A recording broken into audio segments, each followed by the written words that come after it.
Bonsoir Yolène. Yolène Delabine, journaliste environnement, fondatrice de Néoplanète, avec notamment la web radio, mais aussi le site Néoplanète. Alors on va parler de la sécheresse en Californie, qui est liée sans doute au phénomène climatique El Niño, qui découle d'une montée de la température du Pacifique, qui a de lourdes conséquences, précipitations, incendies, sécheresse. La Californie, particulièrement touchée par cette sécheresse depuis 5 ans. Oui, c'est très préoccupant parce que là, il y a des incendies spectaculaires qui sont en train de ravager toute la région. Normalement, la saison des incendies, elle se termine fin juillet. Là, les experts pensent que 2016 va être une année record. Donc, il y a l'état d'urgence qui est décrété dans certains comtés avec des milliers d'habitants évacués. Il y a déjà 2 morts. Il y aurait des millions d'arbres morts. On ne sait pas encore. En gros, il y a 99,8% des terres de Californie qui sont touchées par la sécheresse. Donc, on ne peut pas faire mieux. Alors, c'est fini les pelouses impeccables, les piscines hollywoodiennes, les voitures lavées à grande eau. Enfin, c'est quand même très, très compliqué en ce moment. Et comment on peut expliquer une telle sécheresse ? Alors, évidemment, le manque de pluie, ça c'est logique, mais malheureusement, il n'y a pas que ça. En fait, d'abord, une agriculture intensive qui utilise 80% de l'eau. Et puis un mode de vie de l'État le plus peuplé des États-Unis. Je vous rappelle qu'il y a quand même 40 millions de personnes. Juste une comparaison, un Américain de l'Arizona, par exemple, il consomme tous les jours 160 litres d'eau. Vous ou moi, Damien, 150 litres, ce qui est déjà beaucoup, et un Africain, 10 litres. Donc, il y a quand même un problème. 600 litres d'un côté, 150... 600 pour le Californien. 600 pour le Californien, oui, je me suis peut-être trompée dans les chiffres. 600 pour le Californien, 150 en Europe et 10 litres en Afrique. Et puis après, il y a un problème de gestion. C'est-à-dire que les nappes phréatiques sont vides, on creuse de plus en plus pour prendre de l'eau, du coup le sol s'affaisse, les maisons se fissurent. On a exploité des gaz de schiste, du coup le sol est trop pollué, on ne peut plus prendre l'eau. Le lac Mead, qui est le plus grand réservoir d'eau aux États-Unis, qui approvisionne le Nevada, l'Arizona, il a atteint son plus bas niveau. On ne l'a jamais réalimenté, on s'en est jamais occupé. Quant à la forêt, alors on parle de 10 millions d'hectares qui auraient disparu avec 888 millions. C'est vrai que les chiffres donnent le vertige. Vous savez, les fameux séquoias géants.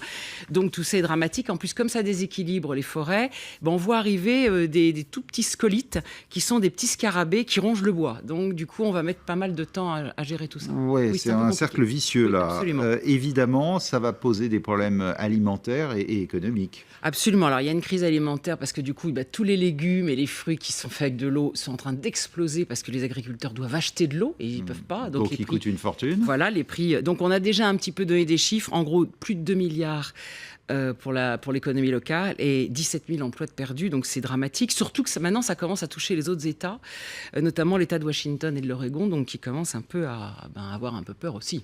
Qu'est-ce qu'on peut encore faire ? Comment on agit ? Est-ce que la Californie, d'abord, a décidé de réagir et de s'en donner les moyens ?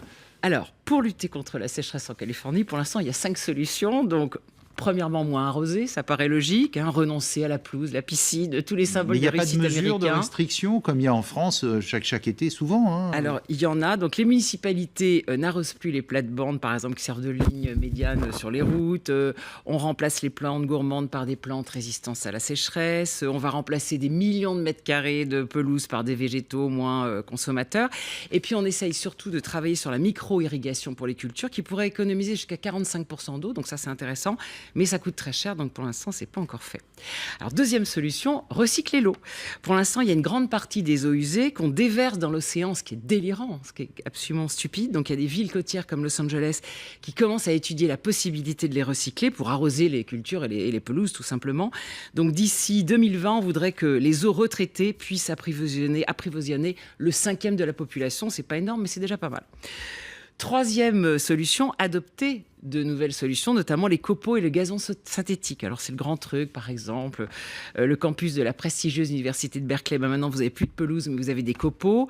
Et puis, dans les quartiers huppés de Los Angeles, les habitants soit comblent leur piscine, soit installent du gazon synthétique, ou alors peignent leur pelouse. Donc, je peux vous dire que le pot de peinture couleur vert émeraude, c'est top tendance en ce moment à Los Angeles. C'était tendance pendant l'Euro aussi, on l'a vu. Ça s'est mal terminé, notamment à Lille. Alors, quatrième solution, inciter à la solidarité pour que tout le monde fasse des économies d'eau. Là, ça, c'est pas gagné. Donc, on va plutôt parler de suspicion. Donc, il y a une police spéciale qui surveille les comportements des habitants. Il y a une autre police qui traque les comportements étranges sur les réseaux sociaux. Il faut savoir que, quand même, l'amende pour gaspillage d'eau peut aller jusqu'à $10 000. Il y a de quoi refroidir quand même quelques-uns. Mais du coup, ce qui n'est pas très chic, c'est que les habitants commencent à se dénoncer les uns les autres sur des réseaux sociaux.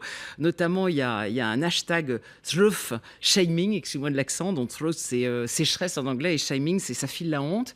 Et donc, tout le monde notamment les célébrités sont très visées. On voit des photos partout sur les réseaux avec des belles villas de stars, avec une belle pelouse magnifique, et tout autour, c'est tout jauni. C'est un scénario qui ne plaît pas vraiment à la population, je peux vous dire. 5e solution, innover tout simplement pour la gestion de demain. Donc, désaliniser l'eau de mer. Mais ça coûte très cher. 1 litre d'eau de mer que vous avez acquis, vous avez enlevé donc le sel pour la transformer en eau douce, ça coûte 2 fois plus cher qu'une eau douce normale. Donc on essaye de réduire les coûts. Et puis alors il y a des innovations un peu bizarres. Il y a des ingénieurs qui ont mis au point des méthodes pour piéger l'eau des brouillards ou la stocker sous forme solide et pour qu'un jour on puisse faire couler la pluie. Bon, c'est un peu bizarre.